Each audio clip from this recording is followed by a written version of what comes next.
दोस्तों, तुर्की ने एक ऐसा बयान दे दिया है कि तुर्की के सदर के इस बयान से बेंयामिन नेतन्याहू हिल गए। ये बयान क्या है? दरअसल तुर्की के सदर रजब तैयब अर्दगान ने इसराइल को मिलिट्री धमकी दे दी है। आप देख रहे हैं न्यूज़ 18 का सोशल मीडिया प्लेटफॉर्म। मैं हूं आपका मेजबान विशाल आजम। दोस्तों, आपको ये बता दें कि ये बयानबाजी दरअसल क्यों हुई है और क्या बयान दिया है, और इस बयान से किस तरह मशरिक़ वस्ता यानी मिडिल ईस्ट में कशीदगी को मजीद बढ़ा दिया है। ये खबर बहुत अहम है तुर्की और इसराइल के ताल्लुकात के ताल्लुक से। तुर्की और इसराइल के ताल्लुकात गुज़िश्ता चंद बरसों में मुसलसल खराब होते जा रहे हैं। खास तौर पर गजा जंग और फलस्तीन के मामले पर गजा में जिस तरह से इसराइल ने जुल्म ज़्यादती की है, फलस्तीन में जिस तरह से जुल्म ज़्यादती की है, इस मामले पर दोनों मुल्कों के दरमियान शदीद इख्तलाफात हैं।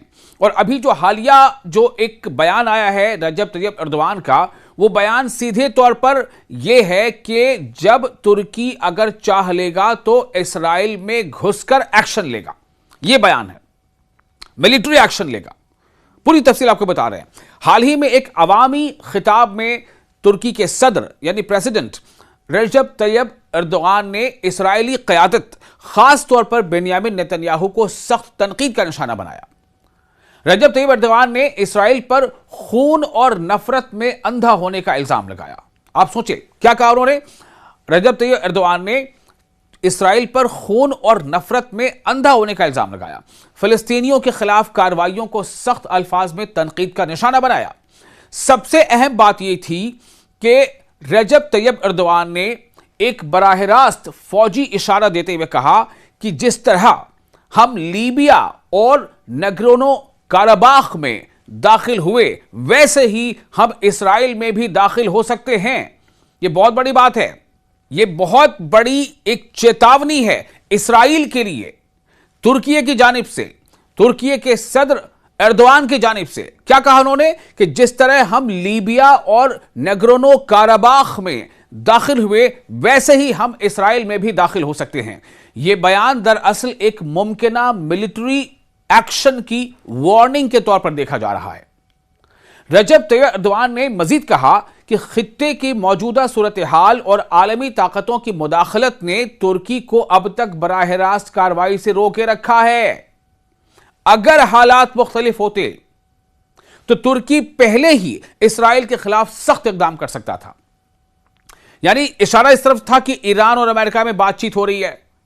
अगर ऐसा ना होता तो फिर तुर्की वो काम कर देता जिससे उनकी औकात पता चल जाती। इस तरह का इशारा रजब तैयब अर्दोआन ने दिया है इसराइल के हवाले से।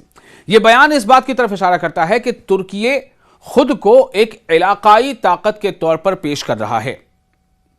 अब जाहिर सी बात है कि जब तुर्की के सदर रजब तैयब अर्दोआन ने इस तरह की बात कही है, यह एक तरह से चेतावनी, वार्निंग या यूं कह ले कि इंतबाह दिया है, तो इस पर इसराइल का कुछ ना कुछ रद्द-ए-अमल तो सामने आना था। इस बयान के बाद इसराइल की जानिब से भी सख्त रद्द-ए-अमल सामने आया है, जो कि बयानबाजी है। नेतन्याहू ने तुर्की पर दहशतगर्द गिरोहों की हिमायत का इल्जाम लगाया।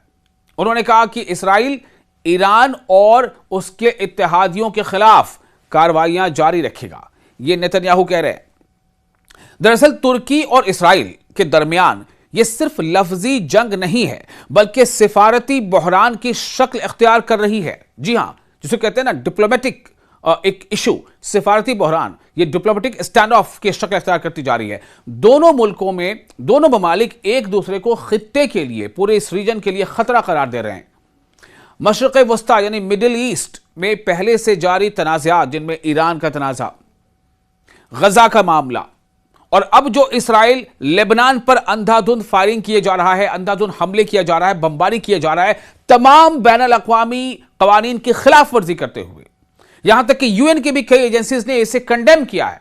लेकिन बस उसके आगे यूएन क्या कर सकता है? यूएन क्या महज एक कागजी कोई तंजीम बनकर रह गया है? क्या इसलिए कि अमेरिका का उसे बिल्कुल बराह रास्त साथ मिला हुआ है?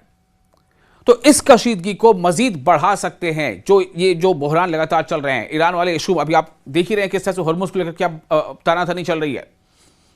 अमेरिका और ईरान के बीच जो इस्लामाबाद में टॉक था, मुज़ाकरात होने थे, वो मुज़ाकरात हुए लेकिन कामयाब नहीं रहे।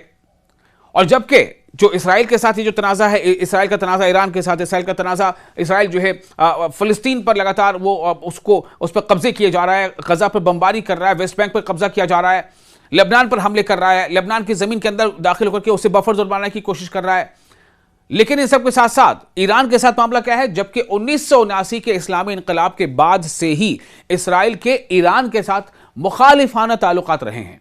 इसराइल और तुर्की के ताल्लुकात ज्यादा हकीकत पसंदाना रहे हैं। इसराइल की तरफ से फ़लस्तीनियों पर मुसलसल जब्र तारीखी तौर पर अक्सर मुज़ाकराती तनाज़े का एक नुक्ता है, बजाय इसके कि खुली धमकियों से जारहाना तौर पर दुश्मनाना बयानबाजी को हवा दी जाए।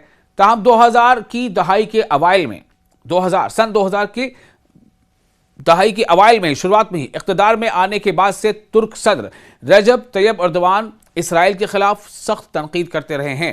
2010 में गजा का सफर करने वाले एक फ्लोटिला पर इसराइल का हमला और उसके नतीजे में 10 तुर्क कारकुनान की हलाकत ताल्लुकात की तनज़्ज़ुली का एक अहम लम्हा था, जब ताल्लुकात में मजीद कशीदगी आ गई थी, जिसके बाद शदीद सियासी बयानबाजी और सिफारती तनज़्ज़ुली लगातार जारी है।